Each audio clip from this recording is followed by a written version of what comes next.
My boyfriend called me ugly in front of his friends and dumped me at a restaurant, leaving me to pay for the dinner. As he walked away, he loudly said, "A girl like you should be grateful I even dated you." I smiled and calmly waited. This morning my phone blew up with 13 missed calls. You guys, I'm still processing what happened last weekend. Like, I keep replaying it in my head and wondering if I somehow imagined the whole thing. But nope. My maxed out credit card and the ice cream stains on my couch confirm it was very real. For context, I had been with Ryan for 2 years. 2 years. Not some casual fling or whatever. We had the whole routine down. Netflix marathons on Sundays, awkward holiday dinners with both families, even that weird couple's yoga class he insisted on trying which we both sucked at. TBH. Things weren't perfect between us, are they ever? But I thought we were solid. Like, we had talked about maybe moving in together this summer. He had these little annoying habits, leaving his socks literally everywhere, texting during movies, and making these helpful comments about my appearance. Stuff like, "That shirt makes your arms look bigger," or "Have you thought about trying a different hairstyle?" I always brushed it off as him being honest. Past me with such a doormat. So last Friday, Ryan texted me about this dinner with some work friends. He's never really included me in his work life before, always saying it wasn't professional or whatever. So I was actually excited. I even went shopping for a new outfit, RIP my budget, and spent forever getting ready. I'm talking full YouTube makeup tutorial, the fancy straightener I only use for special occasions, the works. I get to the super expensive restaurant downtown, the kind with tiny portions and no prices on the menu. Red flag number 1. Ryan's already there with 2 guys he works with, Leonard and Pablo. The moment I walk up, there's this weird vibe. Ryan barely acknowledges me. Just this half stand from his chair and a quick "You're late." I was literally 2 minutes late because parking was impossible. I sit down and he looks at my outfit and goes, "Oh, you wore that?" Not quietly either.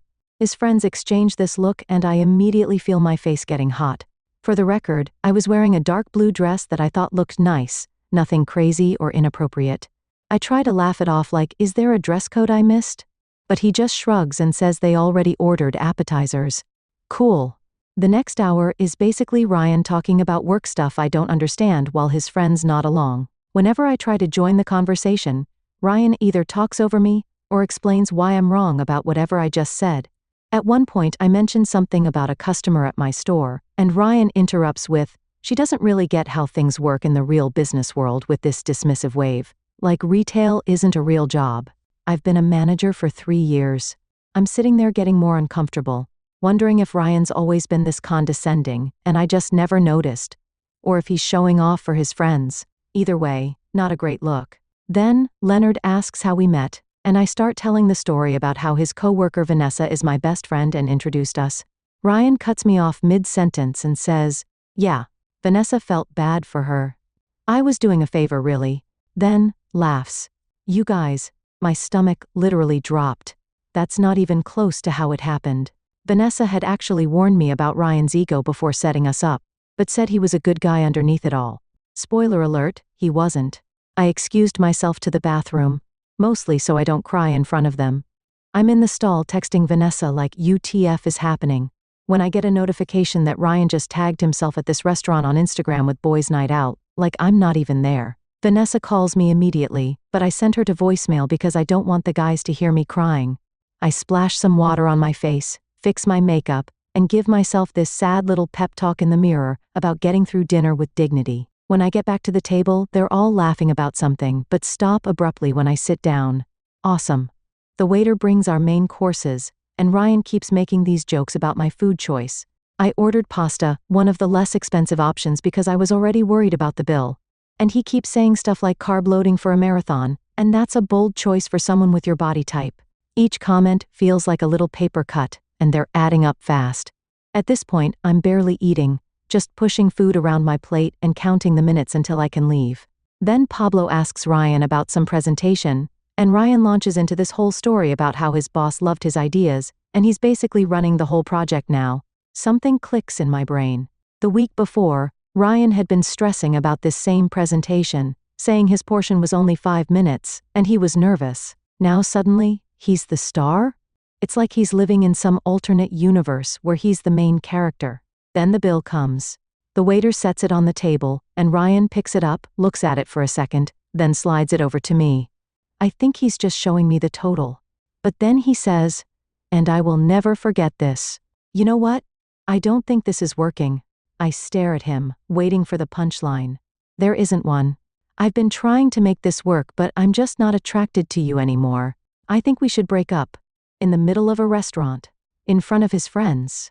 After 2 years together. Who does that? I'm completely blindsided. Are you serious right now? This is how you want to do this?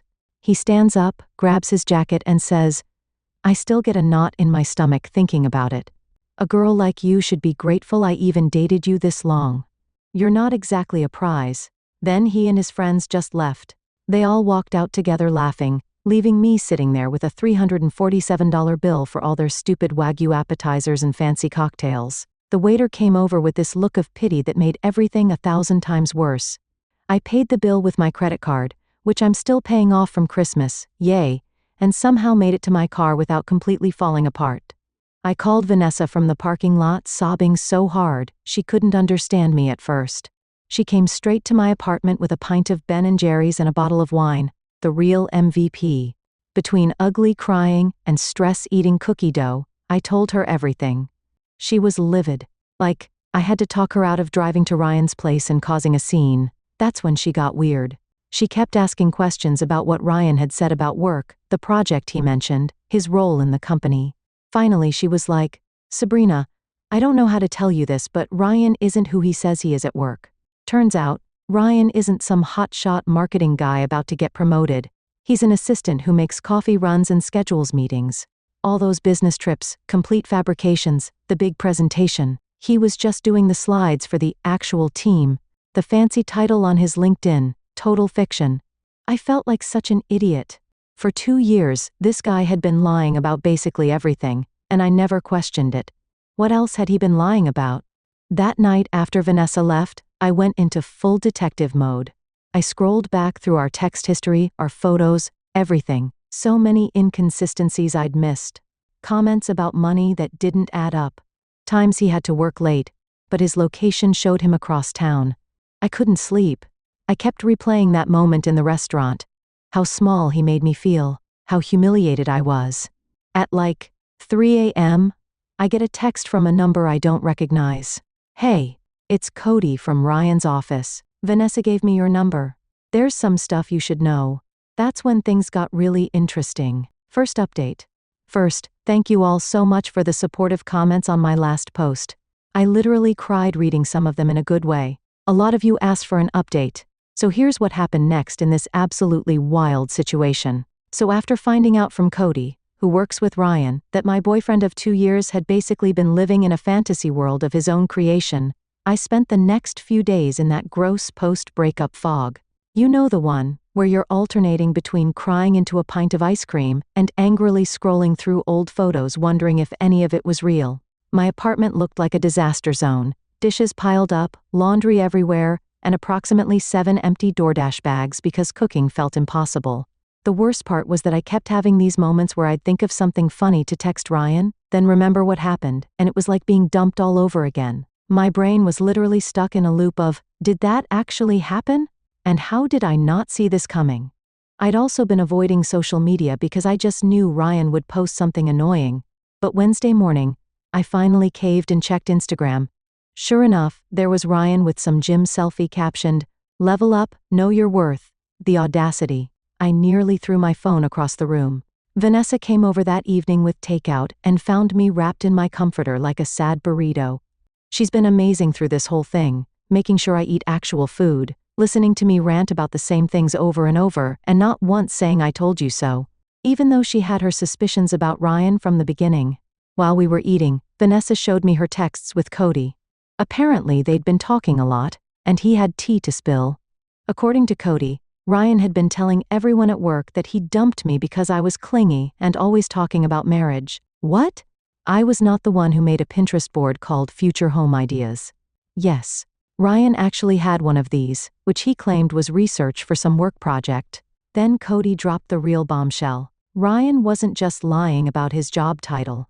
He was currently on probation for taking credit for other people's work and might actually get fired soon. All those late nights working, he was frantically trying to fix mistakes before anyone noticed. Those business trips? Complete fiction. I was still processing all this when my phone rang. It was Tina, Ryan's mom. I almost didn't answer, awkward, but figured I should be an adult about this. Tina has always been super sweet to me. Like remembers my birthday and actually asks questions about my life, kind of sweet. She sounded concerned and asked if everything was okay between me and Ryan. Apparently he told his family we had a little fight, but everything was fine. A little fight? The man publicly humiliated me, dumped me in front of his friends, and stuck me with a massive bill. I tried to keep it vague, saying we were taking some space because I didn't want to put her in the middle. Then she mentioned Ryan's birthday dinner on Saturday, and how the whole family was looking forward to seeing me there. You guys? I nearly choked on my lo mein. Ryan had told his family we were still together and that I was coming to his birthday dinner. The dinner was at his parents' house, and apparently he'd told them we had big news to share. After hanging up, I sat there in shock while Vanessa looked at me like I'd grown a second head. She was like, is he delusional or just a pathological liar? Honestly, I was wondering the same thing. That's when we came up with the plan. I wasn't going to just ghost his family. They'd always been kind to me, and they deserved to know what kind of person Ryan really was. But I also wasn't going to cause a scene or be vindictive. I would simply attend the dinner as invited, and let the truth come out naturally. The next day, Cody met me for coffee, slightly awkward since we'd only met through Ryan, but he turned out to be really chill. He confirmed everything and added even more details about Ryan's work lies. The team Ryan claimed to lead was actually just him and 2 interns. The big presentation he was charge of last month? He was just operating the slideshow while his boss presented. Cody seemed genuinely upset on my behalf, saying he'd always thought Ryan's stories about me seemed off. Apparently Ryan would come to work complaining that I was high maintenance, when in reality, I was paying for most of our dates toward the end. Because Ryan claimed to be between paychecks, which I now realized probably meant he was terrible with money. Midway through our conversation, Cody got a text from their boss asking if he could come in Saturday evening to help with some emergency project. Cody was bummed because he'd had plans, but then I had an idea. What if Cody needed to drop something off at Ryan's parents' house during the birthday dinner? The timing would be perfect. As we were figuring out the details, my phone buzzed with a text from Ryan. First one since the restaurant disaster. It just said, "We need to talk about what happened." I might have overreacted. Might have? I showed Cody, and he nearly spit out his coffee. Overreacted is when you get annoyed about someone being late, not when you publicly humiliate your girlfriend of 2 years and stick her with a $300 bill. I didn't respond. Let him sweat. The next 2 days were a blur of preparation. I wasn't going to this dinner unprepared. I dug through old texts, finding all the lies, dates when he claimed to be at unprepared. I dug through old texts, finding all the lies, dates when he claimed to be at work conferences that didn't exist, stories about coworkers that Cody confirmed were fabricated, even photos Ryan had posted of himself at work events that were actually just downloaded from the company website. Friday night, Vanessa came over to help me pick an outfit. Not gonna lie, part of me wanted to show up looking amazing just to spite him. But we decided the best approach was to look nice. But not like I was trying too hard. We settled on a simple black dress that Ryan once said made me look average, which now I realize was his weird neg attempt because I got compliments whenever I wore it. I barely slept Friday night. What if this backfired? What if his family took his side? What if I froze up and couldn't go through with it? By Saturday morning, I had chewed my nails down to nothing and gone through about 17 different scenarios in my head. Around noon, Ryan texted again, "Looking forward to seeing you tonight. Wear something nice. My parents are excited." I didn't respond to that either. Let him think whatever he wanted. I spent the afternoon getting ready with a weird mix of dread and anticipation. Vanessa helped me with my hair and gave me a pep talk when I started to lose my nerve. At 5:30, I got in my car and headed to his parents' house. I had to pull over once because my hands were shaking too much to drive safely. I sat there for a minute, doing those breathing exercises from that meditation app I downloaded months ago, but never actually used. What was I doing? Was this crazy? Maybe I should just block Ryan on everything and move on with my life like a normal person? But then I thought about him sitting there at his birthday dinner, probably telling everyone some fake version of our relationship, maybe even making himself the victim somehow, and my resolve hardened. I pulled up to his parents' house at 6:15, fashionably late, which I knew would annoy Ryan. There were several cars already in the driveway. Looked like the whole family was there. I checked my makeup in the rearview mirror, took one last deep breath, and walked to the door. Ryan's dad opened it with a big smile and a hug, ushering me inside. The house smelled like Tina's famous pot roast, and for a second, I felt a pang of sadness. I genuinely liked Ryan's family, and this would probably be the last time I'd see them. I rounded the corner into the living room and there was Ryan, drink in hand, mid-laugh at something his cousin said. He froze when he saw me, clearly not expecting me to actually show up, despite what he'd told his family. The look on his face was, well, priceless TBH. For a split second, panic flashed across his features before he composed himself and came over with this fake smile. He gave me a stiff hug and whispered, "You actually came. We need to talk privately." I just smiled and said loud enough for everyone to hear that I wouldn't miss his birthday for anything, especially since he'd been telling everyone we had big news to share. The color drained from his face. Tina clapped her hands excitedly and asked if this was what she thought it was. Ryan's sister gave me a knowing look. His dad started joking about finally getting grandkids. Ryan gripped my elbow a little too tight and tried to steer me toward the hallway, but his mom called out that dinner was ready and everyone needed to sit down. As we all took our seats around the dining table, with Ryan nervously watching my every move, my phone buzzed with a text from Cody. On my way. 15 minutes out, Ryan leaned over and hissed, "What are you doing here?" I thought after the restaurant. I just smiled sweetly and said loud enough for everyone to hear, "Oh, I wouldn't miss the chance to tell your family about what happened at that restaurant, Ryan. I'm sure they'd love to hear that story." The look of absolute panic on his face as his mom started bringing out the food, worth every second of anxiety it took to get there. Game on. Second update. I'm finally ready to share what happened at Ryan's birthday dinner. Sorry for the delay. I needed a mental health day after all this drama. Plus, my Wi-Fi has been acting up because my neighbor borrowed my password and apparently downloaded the entire internet. Where did we leave off? Right. Me sitting at the dinner table with Ryan's family while he panicked about what I might say. So there I was, surrounded by Ryan's family. His parents, Tina and Ralph, his sister, Kayla, his grandma, and two cousins whose names I always mix up. The table was loaded with Tina's famous pot roast, those buttery mashed potatoes I've literally dreamed about, and a fancy salad that nobody was going to eat but everyone would pretend to appreciate. The first 20 minutes were straight up awkward. Ryan kept trying to control the conversation while shooting me these warning glances. I just smiled and passed the bread rolls, enjoying the way his left eye twitched every time I opened my mouth. Petty? Maybe? Satisfying? Absolutely. Tina kept the conversation flowing. Bless her. She asked about my family, my job, the usual small talk. When she mentioned how proud they all were of Ryan's big promotion, I nearly choked on my water. I glanced at Ryan, whose face had gone the exact shade of the beets on the table. Ryan jumped in, talking about how his team was crushing their targets and how his boss was practically grooming him for senior management. I just nodded along, watching him dig himself deeper with each word. Ralph, who's always been the quiet type, suddenly asked Ryan about the Johnson account. Apparently, Ryan had been telling his dad about some huge deal he was supposedly leading. Ryan's answer was so vague it could have been a horoscope.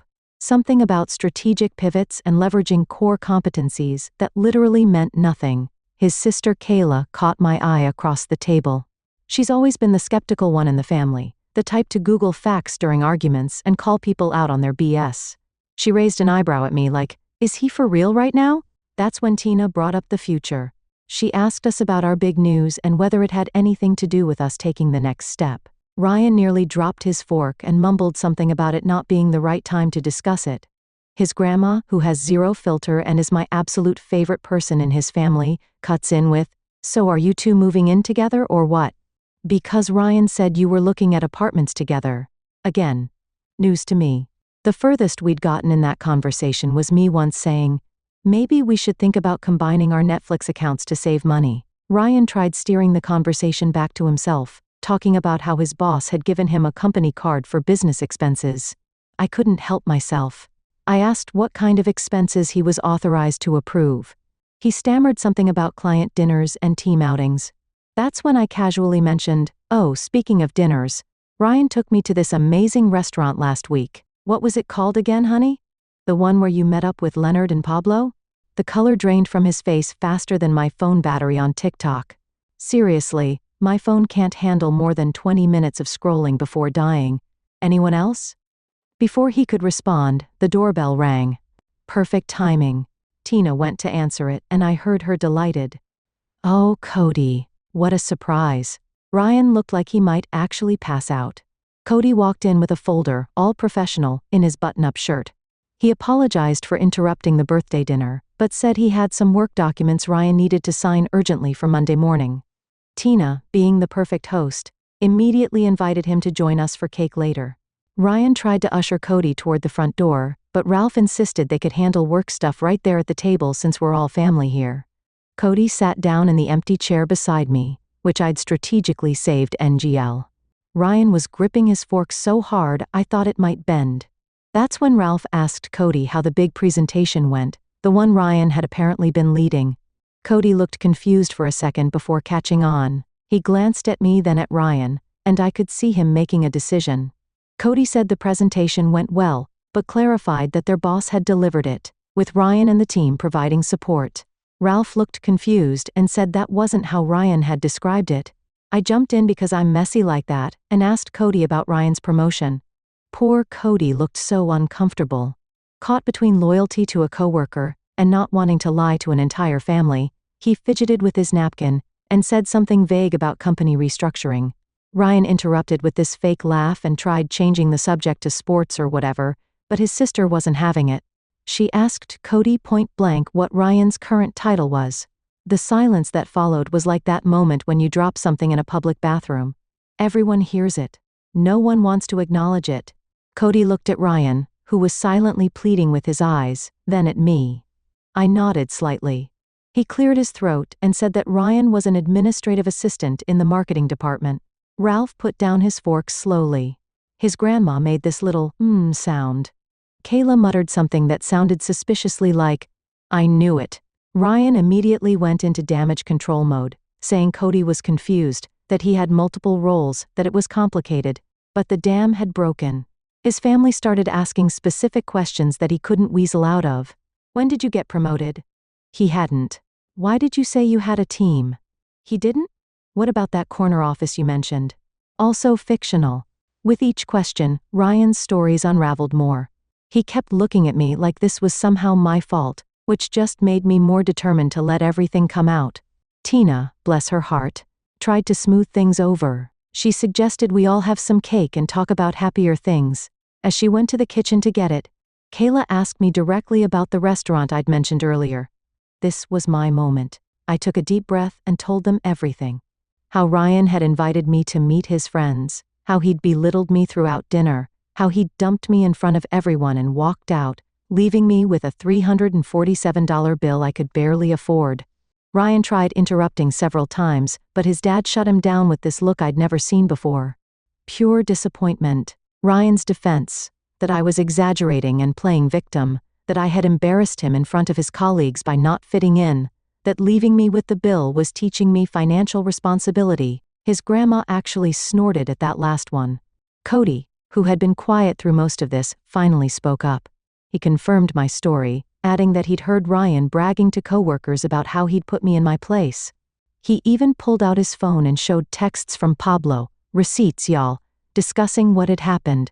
Tina came back in with the cake, just as Ryan was trying to paint himself as the victim. She set it down and asked what she'd missed. No one spoke for a moment. Then Ryan's dad said very quietly that they needed to have a family discussion about honesty. Ryan exploded, like full-on temper tantrum. He accused me of turning his family against him, called Cody a traitor, and said everyone was just jealous of his success. What success? He knocked over his water glass, pointed at me, and yelled that a girl like me should be grateful he even bothered with me. His mom gasped. His grandma said something that I'm pretty sure was old people swearing. His sister just shook her head like she wasn't even surprised. I stayed calm somehow and said that the only thing I was grateful for was finally seeing who he really was. Ryan stormed out, slamming the door so hard that one of Tina's decorative plates fell off the wall and cracked. The aftermath was weirdly peaceful. Tina apologized to me like 50 times. Ralph looked tired and sad. Kayla helped clean up the spilled water. Cody apologized for his part in the awkwardness, but said he couldn't stand by while Ryan lied to everyone. Then the strangest thing happened. Instead of asking me to leave, they insisted I stay for cake. We all sat there. Ryan's ex-girlfriend, his coworker, and his family, eating birthday cake without the birthday boy. In any other situation, it would have been the most awkward thing ever. But somehow it wasn't. After cake, I helped Tina clean up in the kitchen. She kept apologizing and saying she had no idea Ryan had been lying about so much. She seemed genuinely heartbroken, not just about what he'd done to me, but about who her son had become. I felt bad for her TBH. No parent wants to realize their kid is, well, kind of terrible. She asked me quietly if there had been signs before, and I admitted that looking back, there were red flags I'd ignored because I wanted to believe the best about him. When I was getting ready to leave, Ryan's dad pulled me aside.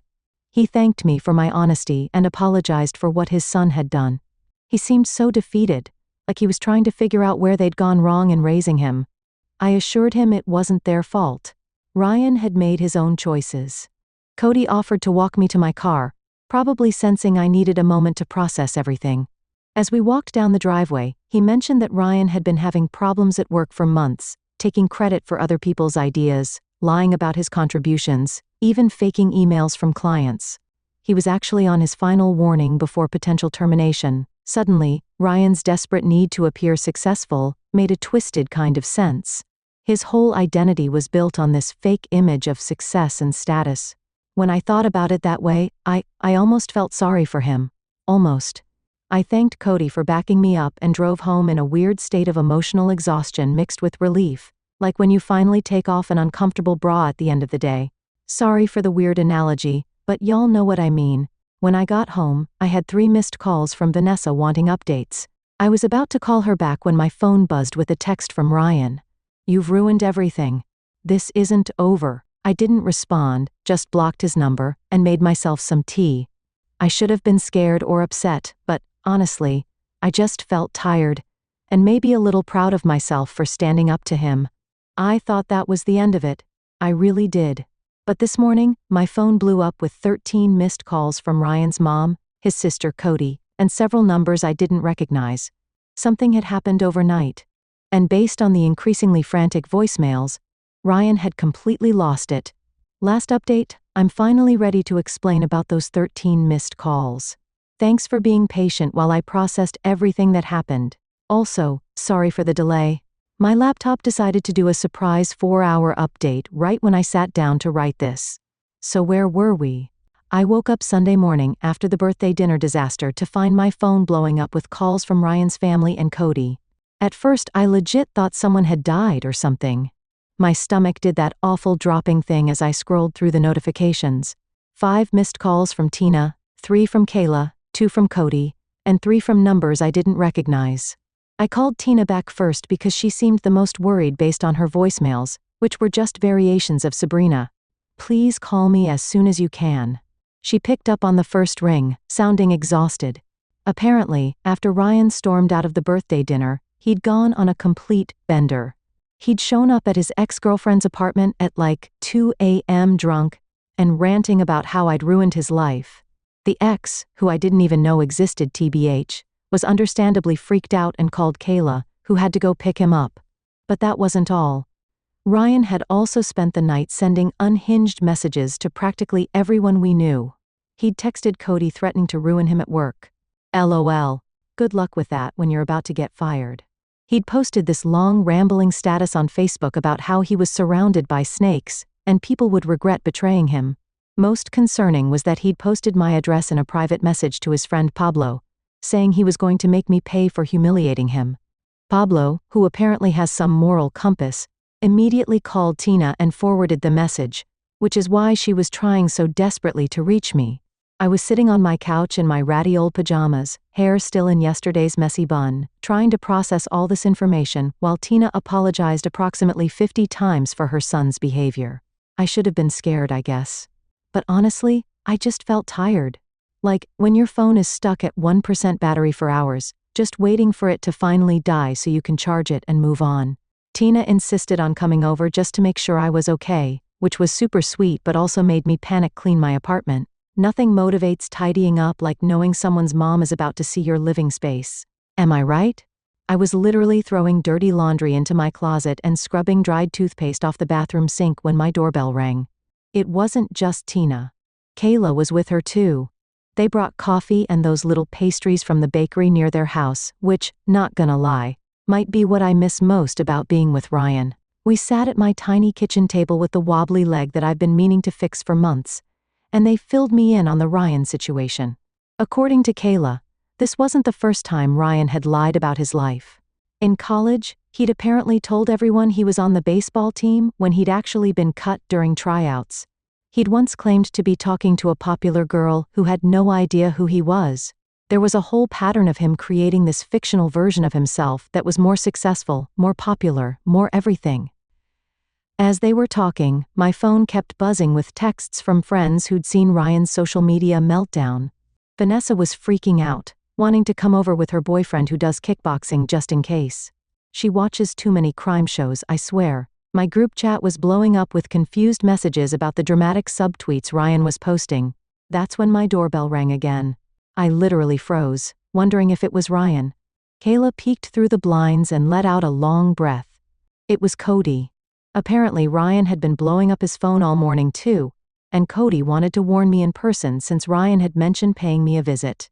So there we all were, me, Ryan's mom, his sister, and his coworker, sitting in my living room on a Sunday morning, trying to figure out what to do about this man-child throwing a tantrum because he got caught in his lies. If it wasn't so stressful, it would have been hilarious. Like, imagine explaining this situation to someone who wasn't there. Cody mentioned that their boss had already gotten wind of Ryan's social media tirade. Someone had screenshotted and forwarded it. So Monday at work was going to be interesting. Kayla was worried Ryan might do something stupid if he lost his job on top of everything else. That's when my doorbell rang again. This time it was the building manager, looking super awkward. Apparently, Ryan had been downstairs making a scene in the lobby, demanding to be let up to my apartment. The manager had refused, bless him, and threatened to call the police, at which point Ryan had stormed off, but not before yelling that I was a lying bitch loud enough for the entire first floor to hear. Tina looked devastated. She kept apologizing and saying she didn't know where they went wrong with him. I felt terrible for her. Imagine realizing your adult son is basically a walking red flag. Kayla was more practical, suggesting I document everything just in case Ryan's behavior escalated. We were all sitting there trying to figure out what to do when my phone buzzed with a notification. Ryan had tagged me in an Instagram story. Against my better judgment, and everyone in the room telling me not to look, I opened it. It was a photo of me from early in our relationship, sleeping on his couch with my mouth open, captioned, "Miss Perfect who ruined my birthday isn't so perfect. A girl like you should be grateful anyone took pictures of you at all." Like, that was his big revenge?